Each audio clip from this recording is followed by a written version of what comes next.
Jadi kenapa sih kok Allah tidak mengambil tindakan pada Zulaikha ini?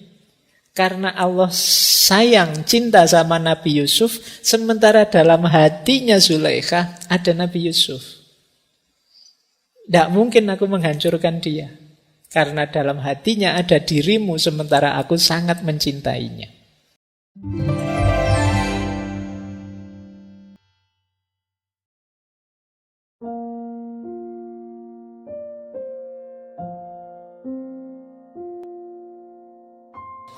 Ini cinta Rasul ini diksi yang mungkin akrab sekali dengan keseharian kita. Malam hari ini kita belajar, ayo kita gali.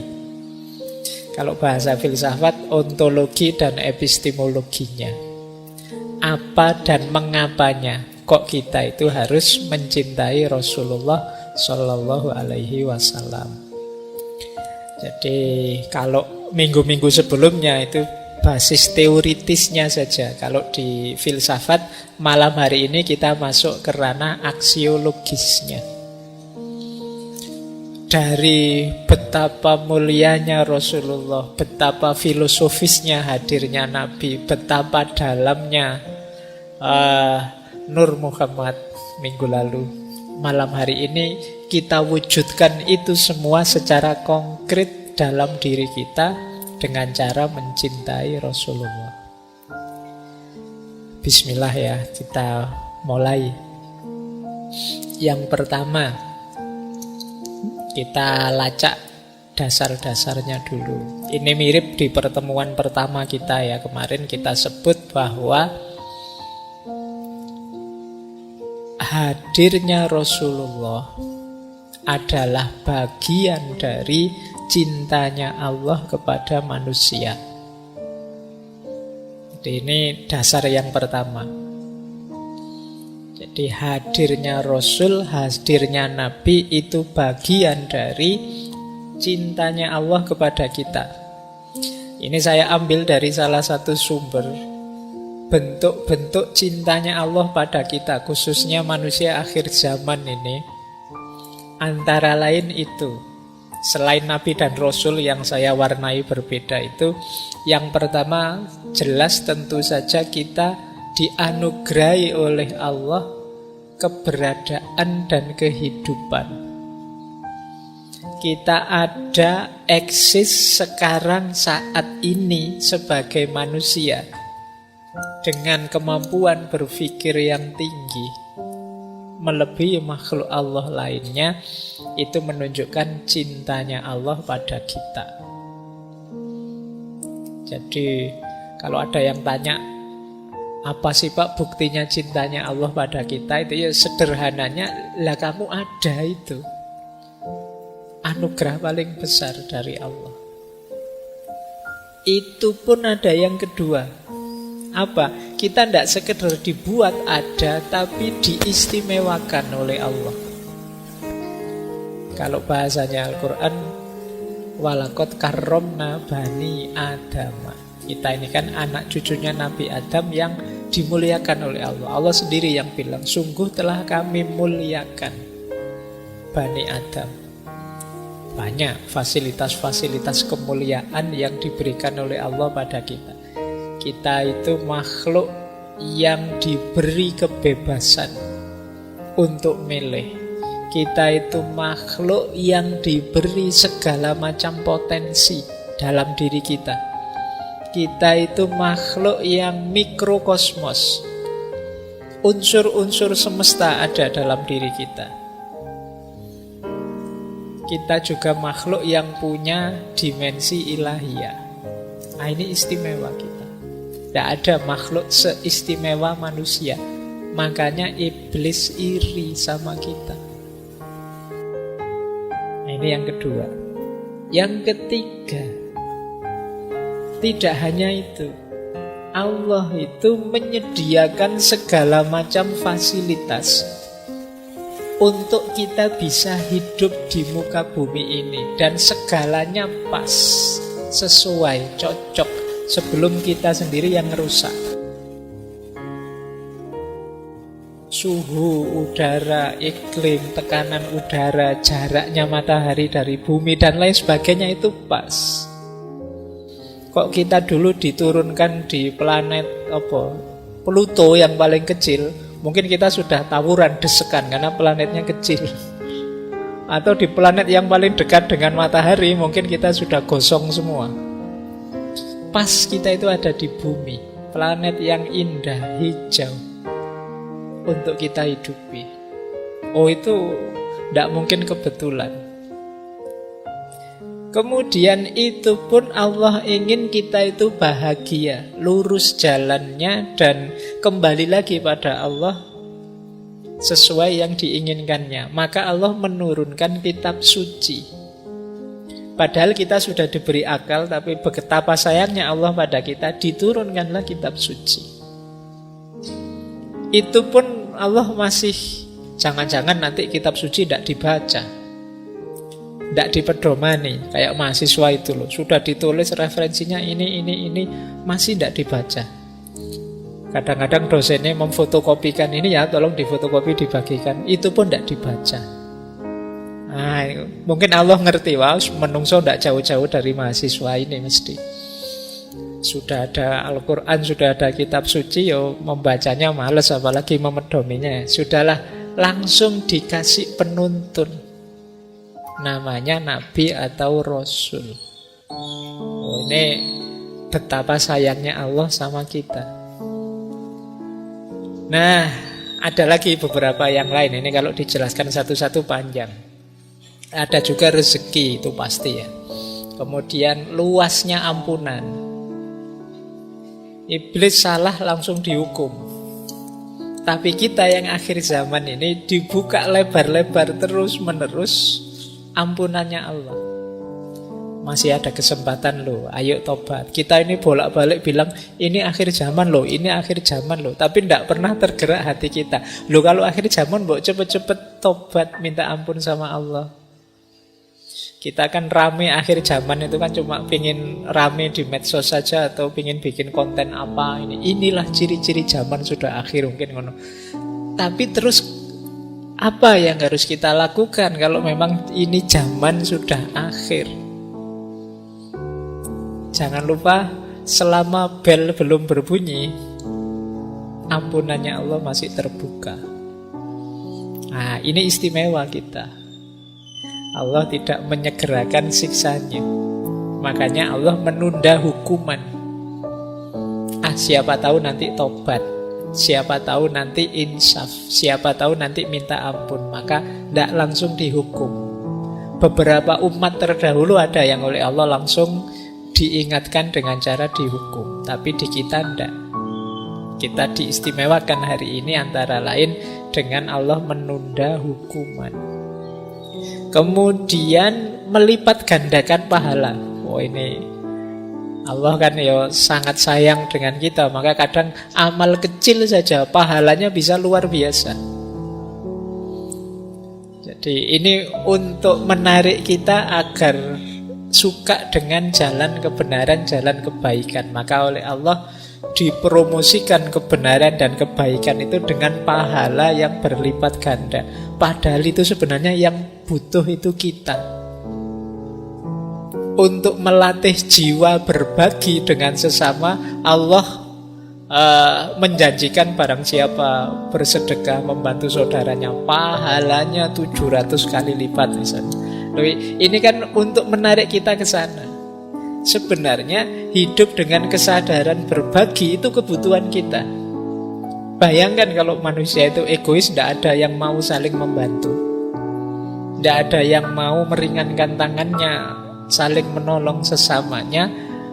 Hidup ini akan berat sekali. Tidak hanya yang kaya pada yang miskin.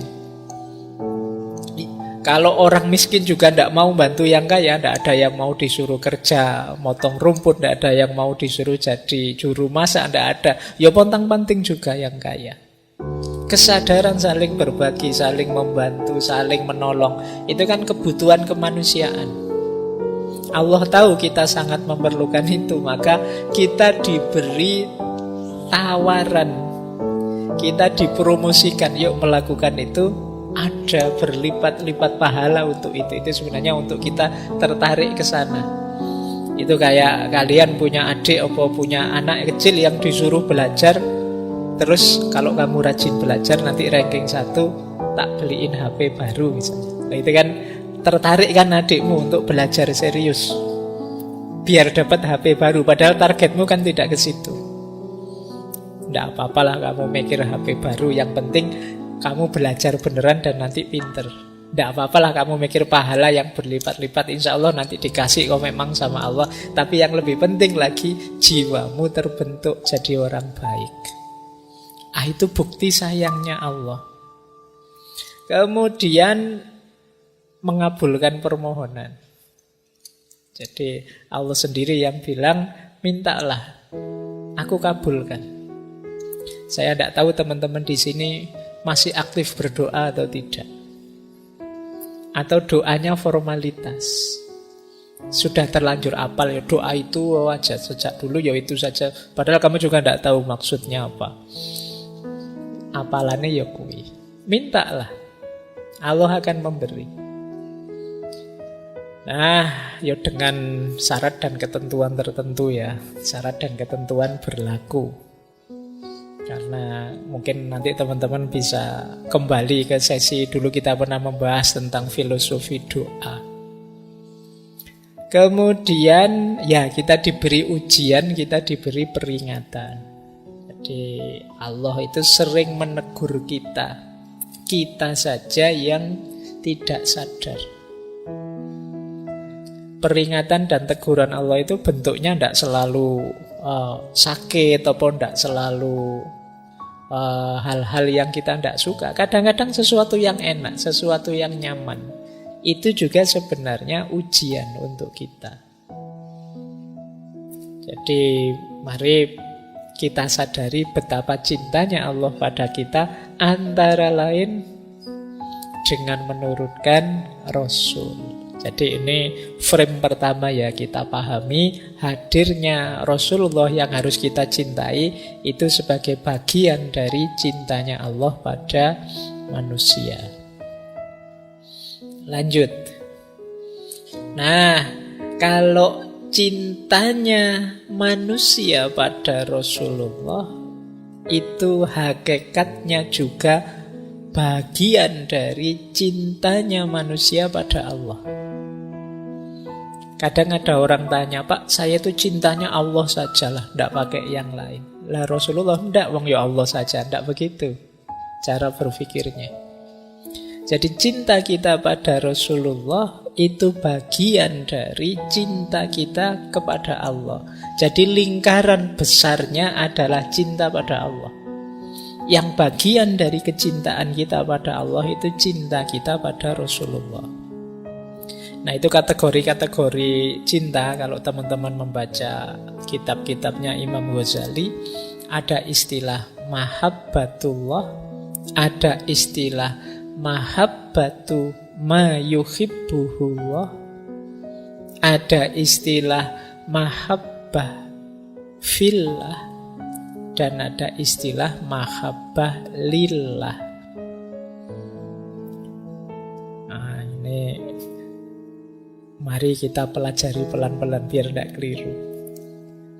Yang pertama mahabbatullah. Mahabbatullah itu ya cinta kita pada Allah. Ini pernah kita pelajari 1 bulan, mungkin bulan Februari kemarin itu, yang cinta pada Allah. Konsep-konsepnya Syekh Abdul Qadir Jailani, Ibnu Athaillah Sakandari dan lain-lain. Itu mahabbatullah. Di antara cinta kita kepada Allah juga adalah mahabbatu ma yuhibbuhullah. Cinta pada yang dicintai oleh Allah. Pak, saya cinta Allah saja, tidak cinta yang lain-lain. Harusnya tidak begitu. Saya cinta Allah dan semua yang dicintai oleh Allah saya juga cinta, termasuk Rasulullah. Maka saya cinta kebaikan, saya cinta kebenaran, saya cinta kemanusiaan dan lain sebagainya, karena hal-hal itu dicintai Allah. Termasuk Allah sangat mencintai kekasihnya nomor 1 namanya Muhammad. Itu yang disebut mahabbatu ma yuhibbuhullah. Yo kalau kayak kalian kalau punya pasangan, punya pacar misalnya, itu kan biasanya kalian tidak hanya seneng pasanganmu saja, tapi hal-hal yang berhubungan dengan pasanganmu kan kamu juga ikut seneng. Kadang-kadang awalnya kamu tidak seneng, tapi lama-lama ikut seneng juga. Pacarmu suka drama Korea, awalnya kamu tidak suka opo drama Korea itu. Aktor dan aktrisnya kok sama-sama cantik, misalnya. Nah, tapi karena harus menemani, lama-lama ya ikut seneng. Jadi biasanya hal-hal yang dicintai oleh yang kamu cintai, kamu juga akhirnya menyukai juga. Nah, mahabbatu ma yuhibbuhullah itu gambarannya semacam itu. Saya mencintai Rasulullah karena apa? Rasulullah itu sangat dicintai oleh Allah. Nanti ada orang yang pakai logika, opo pantes ya saya itu mencintai Allah, wong kelakuanku kayak gini. Sudahlah, saya minta diantarkan saja oleh Rasulullah yang sangat dicintai oleh Allah. Nah, ini namanya mahabbatu ma yuhibbuhullah. Cinta pada apa yang dicintai oleh Allah. Ini nanti sebenarnya luas, termasuk mungkin kita menyayangi sesama, menyayangi alam semesta, semua makhluknya Allah. Itu kan termasuk ma yuhibbuhullah, apa yang dicintai oleh Allah. Oke, berarti memang perilaku-perilaku, sikap, pikiran yang isinya kebencian-kebencian terhadap makhluk Allah apapun dan manapun, kita harus hati-hati. Karena tentunya Allah sebagai pencipta mencintai ciptaannya yang mana saja. Jangan sampai kebencian kita pada makhluknya Allah yang mana saja membuat Allah murka. Karena betapapun semua makhluk ya ciptaannya Allah. Oke, baik, itu yang kedua ya. Kalau mahabbah fillah itu mencintai Allah ya di jalan Allah. Itu mahabbah fillah. Itu kan kadang-kadang teman-teman kan sekarang banyak yang pakai kalimat ikhwani fillah. Fillah itu berarti memang di jalannya Allah. Kalau mahabbah lillah itu mencintai Allah dalam hal-hal yang mungkin ini sebenarnya tidak letterlek jalannya Allah, tapi bisa mengantarkan kita pada Allah. Misalnya saya suka baca buku malam-malam karena Allah suka dengan belajar, dan saya membacanya ini karena Allah. Lillah itu kan artinya karena Allah. Jadi melakukan sesuatu atau menyukai sesuatu karena Allah, itu juga bagian dari cinta kepada Allah. Aku menyukaimu karena Allah. Makanya kayak kita pacaran yang syar'i ya. Kita misalnya itu kamu kan harus ngatur kan, tidak boleh macam-macam. Kalau syar'i itu tidak boleh pegang tangan, tidak boleh lihat aurat, tidak boleh deket-deketan. Nah, kan kenapa begitu? Karena lillah. Aku melakukan ini karena Allah. Nah, nanti kamu atur sendirilah. Mungkin lewat WA saja, tidak usah pakai selfie-selfie, tidak usah pakai. Atau yang syar'i itu kalau pas mau memulai apel pacaran, kita mulai dengan berdoa, baca Fatihah dulu. Kayak ngaji filsafat itu. Oke, itu lillah namanya, karena Allah.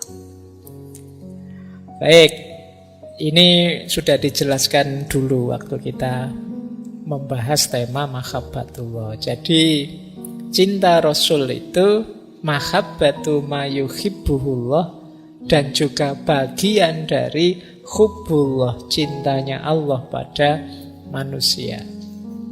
Nah, ini teori yang awal. Kita lanjut. Nah, ini saya senang kalimat ini. Ini kalimatnya Syekh Jami' yang dulu pernah kita ngaji. Yusuf Zulaikha. Ini kalimat menarik. Jadi waktu Nabi Yusuf sudah sukses, itu beliau bertemu lagi dengan Zulaikha. yang sudah tidak lagi jadi putri, sudah jadi orang biasa yang mengenaskan nasibnya, sudah tidak secantik dulu lagi, bahkan sudah tua. Nah ini terus ada pernyataan semacam ini dari Allah. Ceritanya Nabi Yusuf itu, oh ini Zulaikha yang dulu ya, kok masih hidup ya. Mungkin begitu bahasanya. Mungkin kalau kamu ketemu mantanmu, ketemu lagi, kamu kok tambah mengenaskan sekarang. Nah, ini kalau di Syekh Jamek wong itu novel ya. Jadi, tapi kalimat ini dalam maknanya. Jadi kata Allah begini, kenapa kok belum meninggal si Zulaikha ini? Kan dia sempat memfitnah Nabi Yusuf. Kata Allah, aku belum mengambilnya, sebab dalam dirinya terkandung cinta kepada orang yang juga aku cintai. Karena ia sangat sayang padamu, bagaimana engkau mengira bahwa aku akan mengambil hidupnya? Matanya yang menangis memberikan kesaksian akan cintanya, meski sepanjang hidupnya kubuat dia putus asa. Nah, kini aku akan membuatnya kembali muda. Ia telah memberikan kepadamu jiwanya yang sangat berharga. Jika aku sekarang memberkainya, jadikan ia sebagai bagian jiwamu. Nah, kalau di novelnya Jamek kan kemudian menikah Yusuf Zulaikha ini. Jadi kenapa sih kok Allah tidak mengambil tindakan pada Zulaikha ini? Karena Allah sayang, cinta sama Nabi Yusuf, sementara dalam hatinya Zulaikha ada Nabi Yusuf. Tidak mungkin aku menghancurkan dia, karena dalam hatinya ada dirimu, sementara aku sangat mencintainya. Ini pentingnya teman-teman. Ayo dihidupkan cinta pada Rasulullah itu dalam diri kita. Berarti di batin kita, di kolbu kita ada Rasulullah. Nah, kalau sudah ada makhluk yang paling dicintai Allah itu dalam batin kita, ya insya Allah seperti firman-Nya Allah pada Nabi Yusuf ini, apa ya tego aku melakukan yang menyakitkan pada dirinya, wong dalam hatinya ada dirimu yang aku cintai. Nah ini silahkan teman-teman pakai logika ini. Kalau ada yang tanya, kenapa sih kita harus mencintai Rasulullah, kenapa kita memperbanyak sholawat dan lain sebagainya, dalam rangka apa? Menghidupkan Rasulullah dalam diri kita, menghidupkan kemuhammadan kalau pakai diksi minggu lalu. Berarti apa? Ada yang paling disayangi Allah dalam diri kita. Kalau yang paling disayangi Allah dalam diri kita hadir, tentu saja Allah akan sayang pada kita. Nah itu cara berpikirnya begitu. Nah ini saya ambil dari kisahnya Yusuf dan Zulaikha dari Syekh Abdurrahman Jamek.